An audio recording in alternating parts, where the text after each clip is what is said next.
with the sun!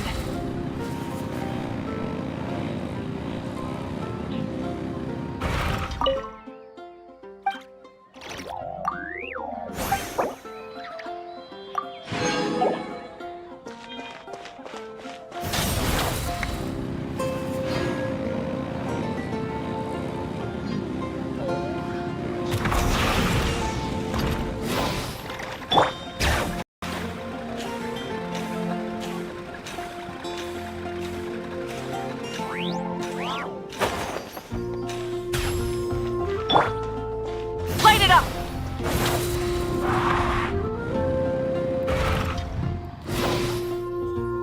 Hey, Durin! Any more clues for us? We're all set for the next chapter. Yeah, I was just about to come find you. Let's see what it says.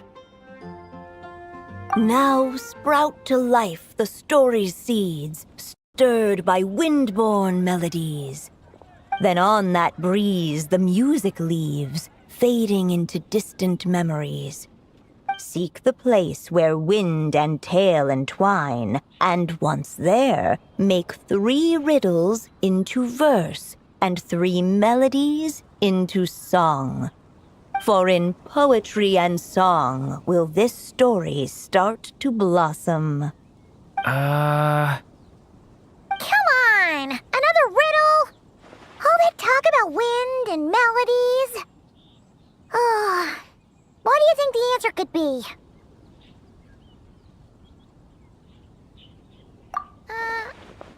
Oh! Care to elaborate? Wind? Music? Poetry? Tone-deaf bards gotta know the answer. You mean Lord Barbados? Albedo introduced us when I first arrived in Mondstadt. I mean, someone like me was bound to catch his eye sooner or later. It's better that it's out in the open anyway. Now, how should we track him down?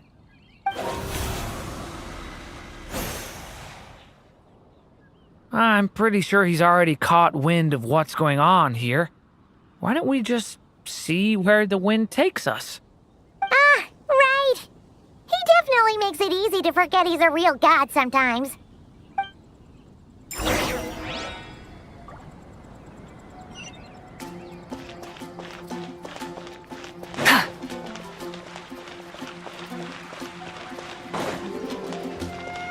Rise with the sun!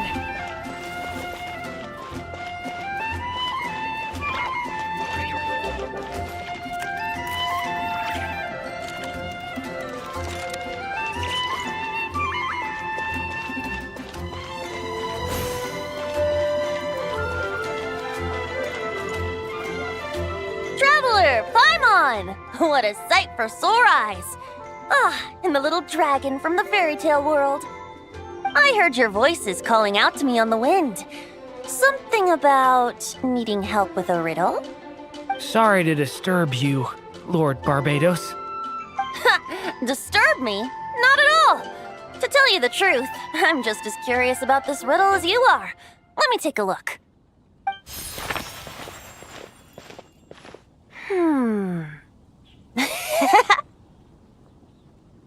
What is it? Did you figure out the answer? 3 riddles and 3 melodies. That sure takes me back. The answer you seek lies hidden in memory.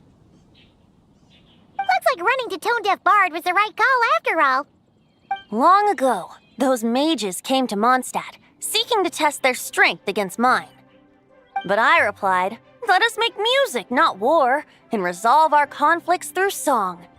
So I strummed my lyre and sang them this verse. O wind, welcome now, my guests.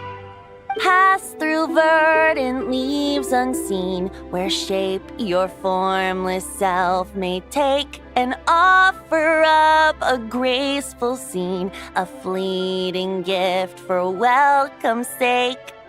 Sleep at the edge of a sea of clouds where land meets sky and sky meets ground. They're frighten off the noisy crowds and bring my guests a calm profound. Fly beneath the stars up high where mortal noise is swept aside, that my dear guests with starry eyes may share the dreams they hold inside. Now go to where I vowed to keep a quiet spot for them to sleep. No clash, no contest bars the way, just tea and mirth to fill the day. There you have it, the 3 melodies. As for the answers to those 3 riddles, I trust you can guess them by now. The woods, the edge of a cliff, and the sky? Correct! Funnily enough, your mother was also the first to solve it, all that time ago. There must be some kind of special rapport between those who write stories and those who sing them. The woods, a cliff, and the sky. Oh! So that's where it is! I suppose the spot that answer points to is where you're headed next. You should know, after solving my riddle, the mages even accepted my proposal and made that location their official meeting spot. And going by what your book is suggesting, once you found it, you might want to try playing the melody I just shared with you.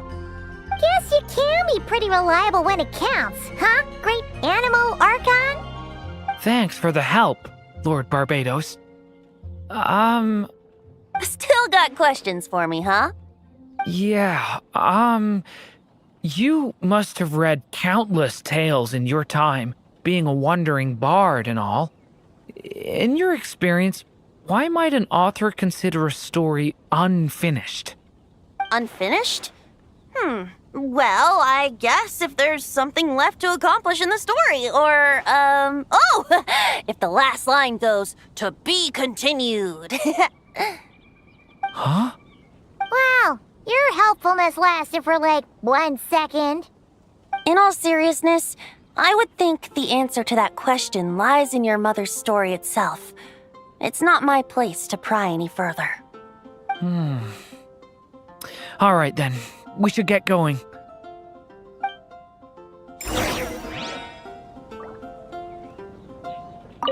I wonder when their next meeting will be.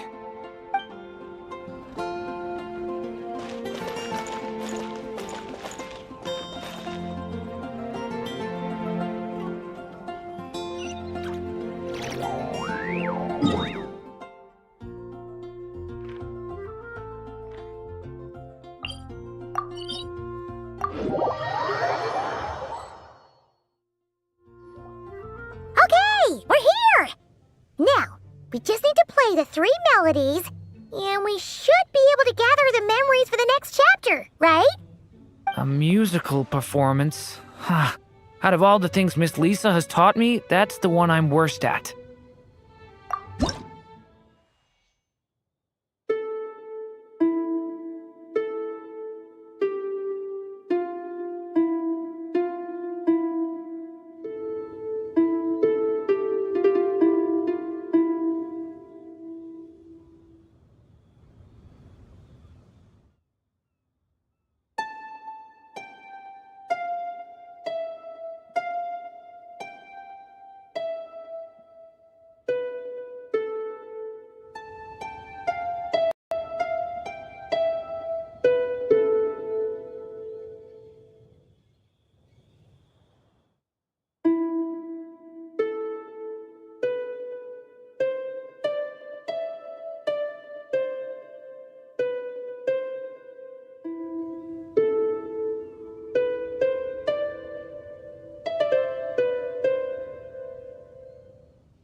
Even a war that shook the world could not halt the witches' gatherings. Yet even so, with the passing of time, 3 of their teacups no longer came to be set. The witches did not linger long in sorrow, for the Story Witch had brought glad tidings of her own. Born was her dragon child, safe and sound. Her fellow witches offered up their blessings, eagerly debating how to celebrate the child's birth.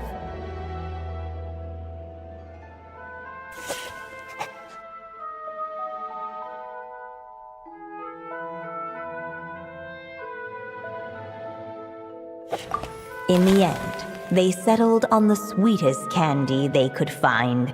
After all, what could be sweeter than the arrival of new life? And so, the witches' gathering turned into a birthday celebration.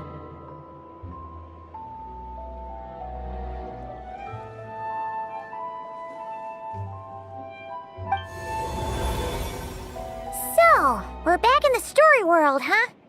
As if from nowhere, new guests appeared at the witches' table. Perhaps they too had come to celebrate the dragon child's birthday. Yet while everyone else was busy thinking about what kind of gift to offer, these 3 seemed to have come empty-handed. Hardly the recipe for a warm welcome to a birthday party, now is it? A gift? Hey, what's this all about? We only just found out this was a party! While the guests voiced their complaints and grievances, perhaps they should have been wondering what kind of gift to give instead. So, we need to bring a gift to advance the story? But where are we supposed to get something like that? Perhaps it would be a good idea to have a look around. Why didn't you just say so?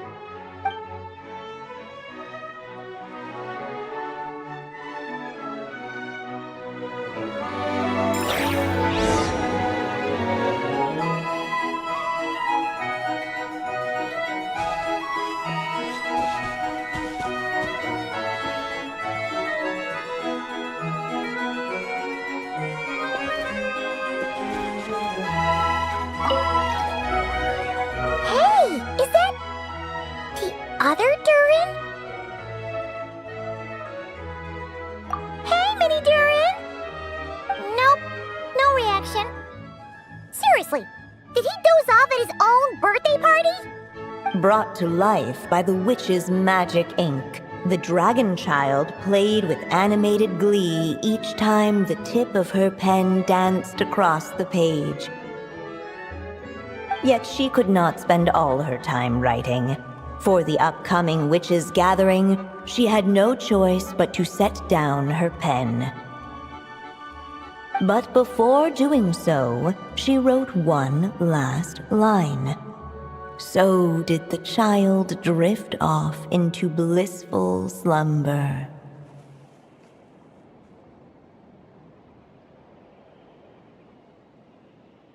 Huh, that's a bit convenient. Strange. I don't remember ever being at any of the mages' gatherings. When exactly was this birthday party supposed to have happened? No wonder you don't remember. From the looks of it, you were probably fast asleep at the time. The witches went on chatting away, ignoring the empty-handed guests.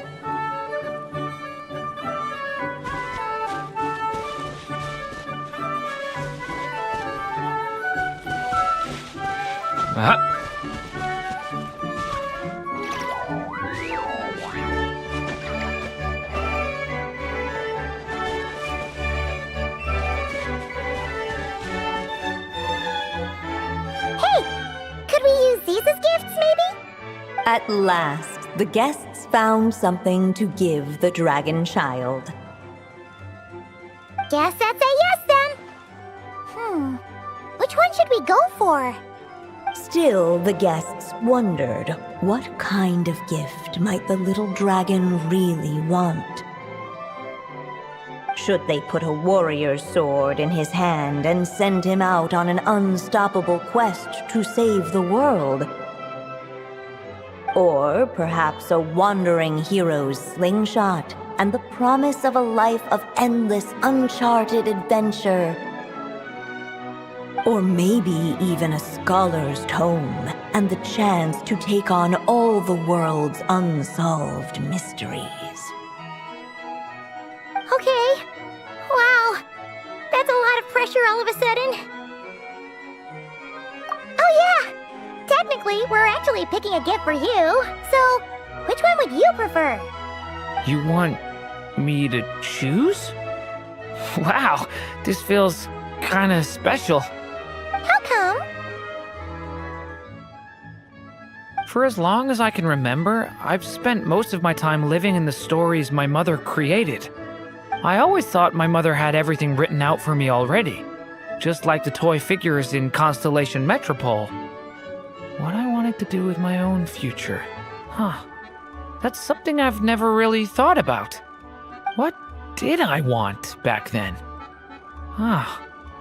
This is the first time I've ever asked myself that question. Sounds like this is the perfect opportunity to answer it then.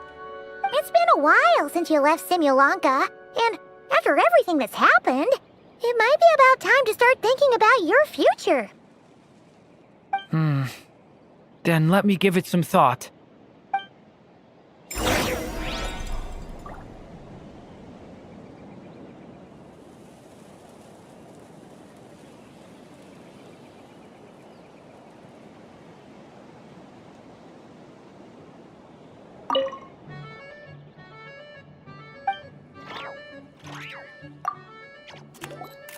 In the end, the guests settled on the Scholar's Tome.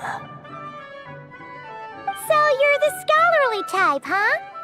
I just feel like I should learn more about the way the world works. What makes you say that? I'll give you an example. Did you know that in Mondstadt, using fire to catch fish is a punishable offense? I thought she was just teaching me regular hunting techniques. It was only after Master Jean caught me and sent me to solitary confinement that I realized I'd misread the situation. So much of what's considered common knowledge in your world just wasn't in Simulanka. So I have to learn, or I'll keep causing trouble for everyone else. Paimon's not sure that counts as common knowledge.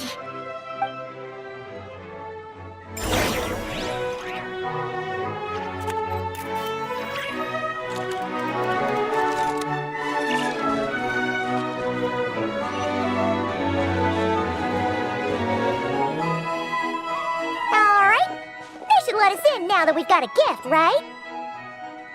Hello there. Brought a gift this time? The newly arrived guest presented his gift, wishing the little dragon a future as a wise and accomplished scholar. Accepting the guest's blessing, the Story Witch invited him and his friends to take their place around the table. Finally, she could introduce them all to her dragon child, telling all in attendance about the moment of his hatching, and of course, the name he'd been given.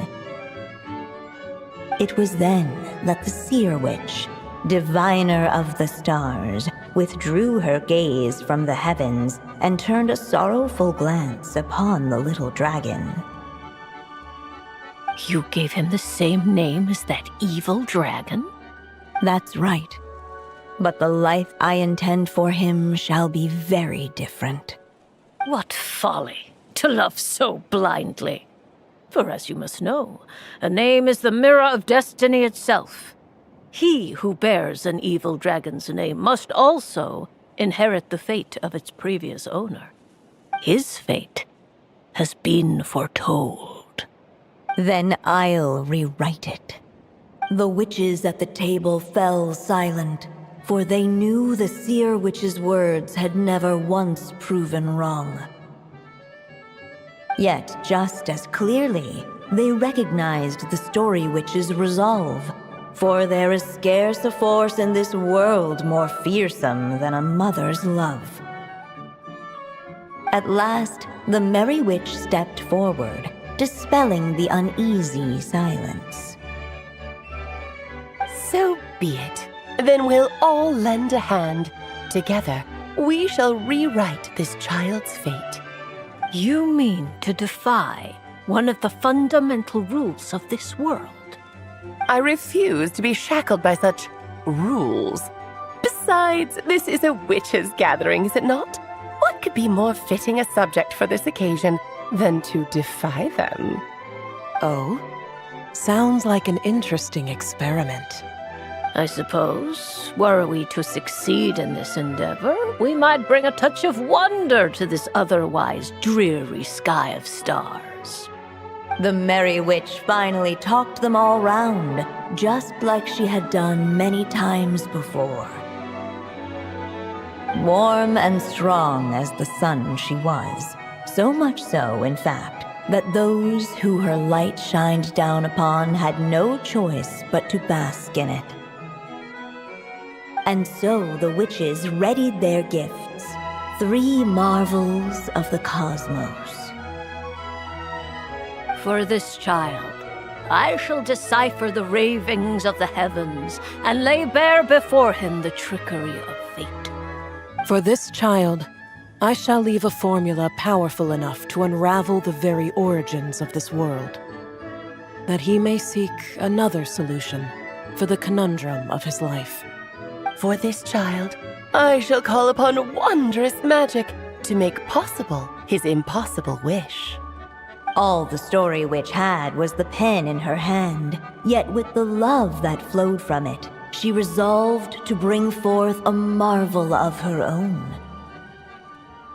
For this child, I shall leave behind the last story I will ever write, and with it, a path to an ending yet untold. With the witch's blessings given and received, the little dragon's fate at last began to turn. In the midst of the dragon child's birthday celebration, the seer witch proclaimed her prophecy. The child had been given the evil dragon's name, and with it, the burden of its fate. But hearing this, the Story Witch vowed to rewrite it all, for such was her love and resolve. And so the other witches offered their gifts in turn, marvels as rare as any in the cosmos. Together, they sought to test one of the fundamental laws of this world, in part to support a mother's love, and in part to sate their own curiosity. Oh, and I almost forgot. Our new guests came bearing blessings of their own. Who knows? Perhaps this extra dash of wisdom might be all the little dragon needs to change his fate.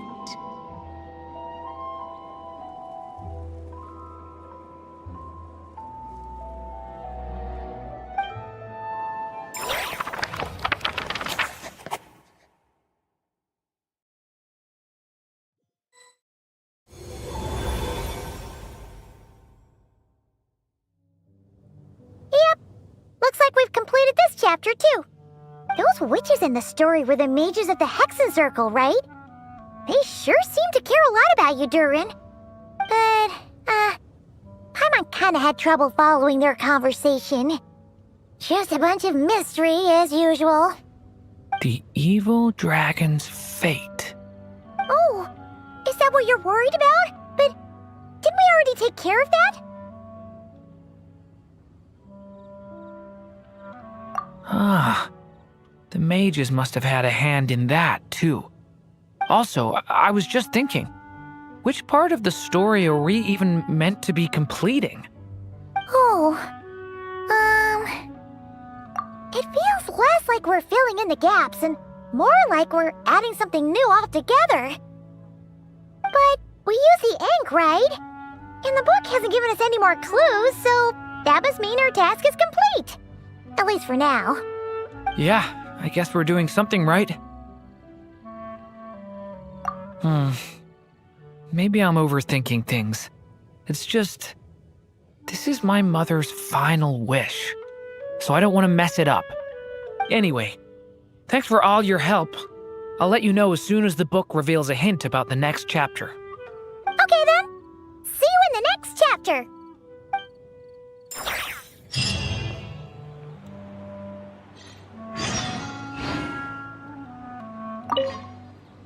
I think I'm gonna stick around, take my time reading through this book.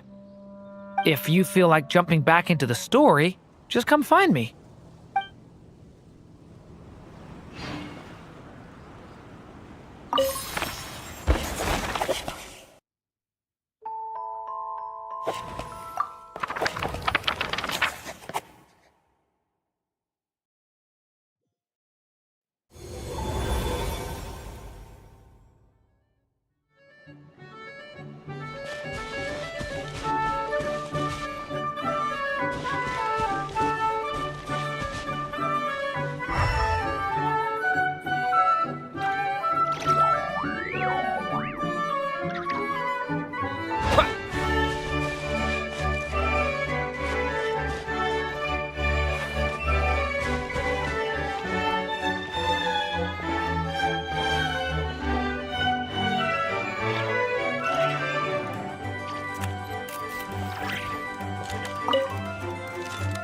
As of late, the tricksy witch has nearly the entirety of the snowy lands in her grasp. Now none but the Tsar can command her submission. Such a pity that she can no longer spare the time to join our gatherings. Tell me, does the Wander Witch still roam among the stars? Who can say how long we'll have to wait for her return? I had hoped sharing all the fun little stories from our gatherings might entice her to remain. Then how about the Memory Witch? Does she still walk the mortal realm? Yes, she has that secret mission of hers to accomplish, so she couldn't make it to our gathering. But she doesn't seem to regret her choice, so naturally, it's not my place to pry. As rare a chance to gather as this. And yet, almost half of us are absent. Cheer up. At least you came with good tidings. I suppose I'm just feeling a little sentimental. After all, there will come a day when I, too, am among those absent at these gatherings.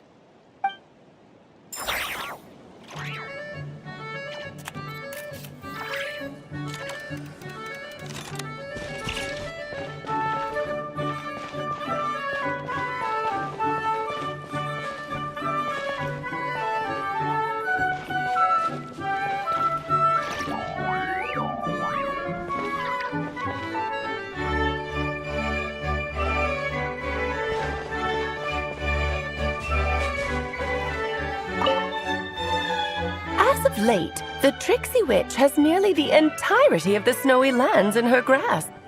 Such a pity that she can no longer spare the time to join our gatherings. Tell me, does the Wander Witch still roam among the stars? Who can say how long we'll have to wait for her return? I had hoped sharing all the fun little stories from our gatherings might Then how about the Memory Witch? Does she still walk the mortal realm?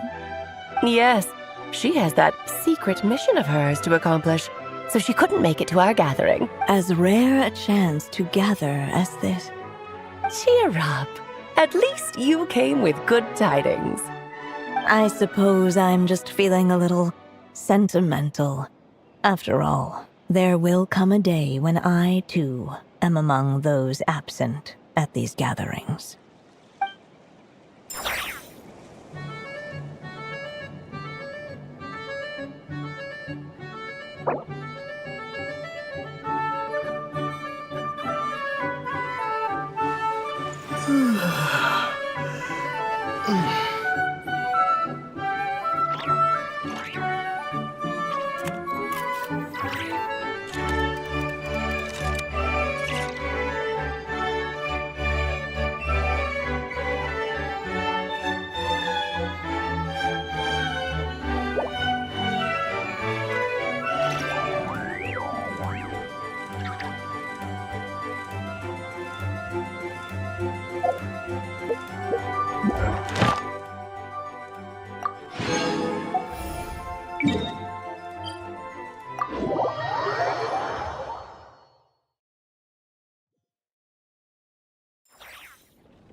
Ad Astra Abyss.